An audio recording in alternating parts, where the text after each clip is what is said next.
Yes, my MC6. Well, what's this video about? Well, it's about two things. I have changed the ESC and the motor, first of all, and I've also modified the doors so that they don't keep coming open. She has had a run, or two runs. Yesterday, Andrew and I went out for the day in the pouring rain, so she got absolutely filthy. It was also blowing a gale. Awesome fun. The video will be coming soon. That should be fantastic. Let's cut to the chase. And what ESC and motor is in here? Let's zoom in. Have a look at this bad boy. Yes, it is the Hobbywing Xerun 540. This motor was in my SCX-10-2, and this motor and ESC combo is brushless, and it's by Hobbywing, and it is really quite expensive. I got it as a good deal on eBay, used a 20% voucher code. I have had issues with it. If you look back over the channel, I did a firmware update because you cannot modify the settings on this by a program card. You do it all via the Bluetooth Hobbywing app. And I updated the firmware and the motor started going all funny on me and not working. But you can check that video out. Won't go on about that. So why have I just put it in here? Well, it's got three wires coming off the ESC, and the ESC is really quite a size. It's big. It really is quite deep, as you can see. And you also have this kind of thick cable arrangement and this kind of screw attachment from the cables to the motor to the ESC, and it's a bit of a monster. And I never thought, you know, these cables are really thick, they don't bend well, and I sat there and thought that's never ever going to go into this stupid little box. Biggest criticism really of these cross trucks, I don't know what the Ural's like or whatever, but the MC series, this, I mean the 8's the same as well. It's just, I think it's a bad way that they've done it. Sure, you can put things in the engine bay, but then you've got cables that are trailing as you open and close the cab.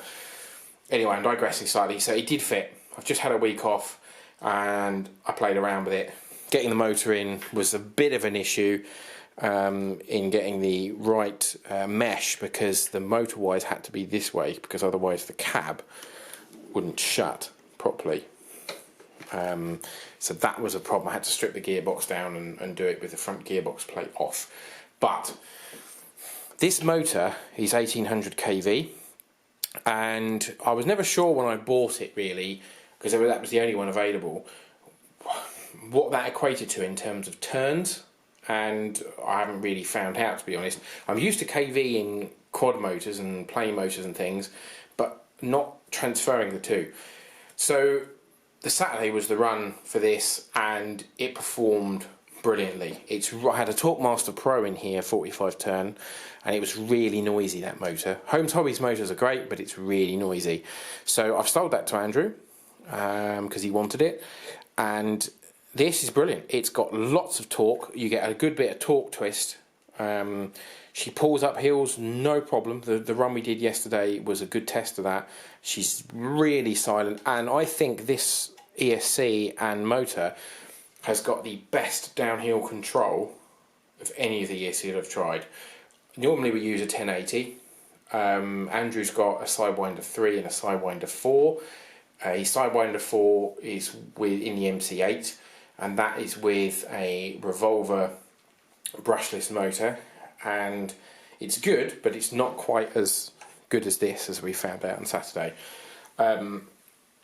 As those you may know, may not know, it's got kind of what they call, I think, it's not called automatic throttle, but it will kind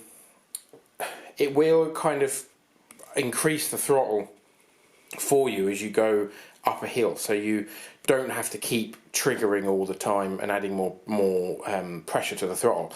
If you can pick one throttle setting, it will just continue on a path, and it will do that going downhill. Downhill control, I guess it's cheating slightly, I suppose, but right, who cares? Especially with this rig, if you're going on a big hill and you've got a lot of weight behind you, brilliant. So yeah, it's had one test and it performed really well, so really happy about that. So the next thing is let's talk about the doors. I did a quick jump cut and I'll show you what I've done and the issue. Welcome back. The doors. So this kit, the doors never really on mine, I think they were the same on Andrew's, they never closed and stayed, they never fitted in the frame properly.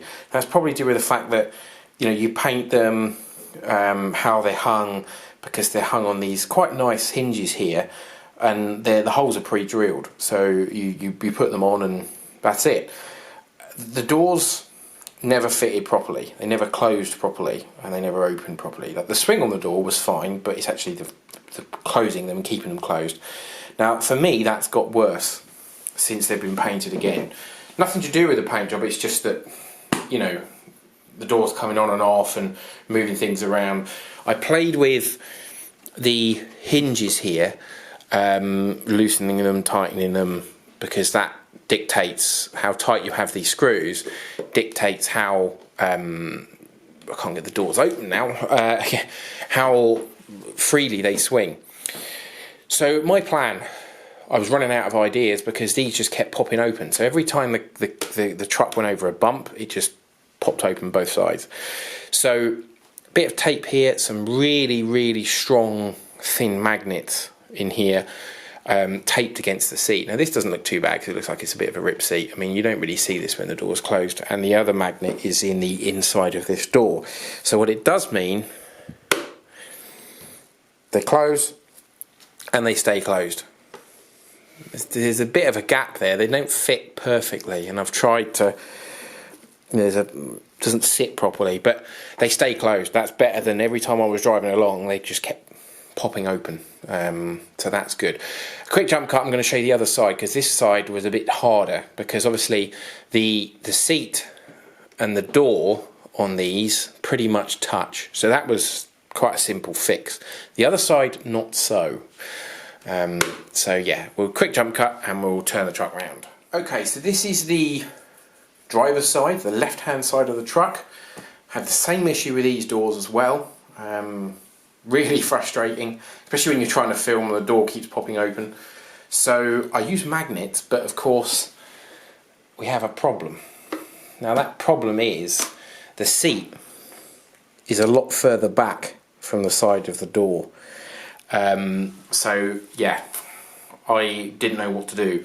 So obviously the thing to do was Jesus' arm, put the magnet on there, but I couldn't tape it on there because his arm's so muscly that tape wouldn't stick. I didn't want it to look too bad because you can of course see his arm through the windscreen. So I come up with the idea of the largest heat shrink that I've got, putting that round his arm. So the heat shrink is not shrunk down, it's just, so that's the size of the magnet. I forget what these magnets are called, but they're really strong. I've got them off eBay. I'll try and put the name up if I can find the link. And yeah, again, the magnets tape to the inside of the door. So they're strong enough that if I let that go about there, it closes and it stays closed. So that was a little trick. It worked. It took me quite some time to think about that.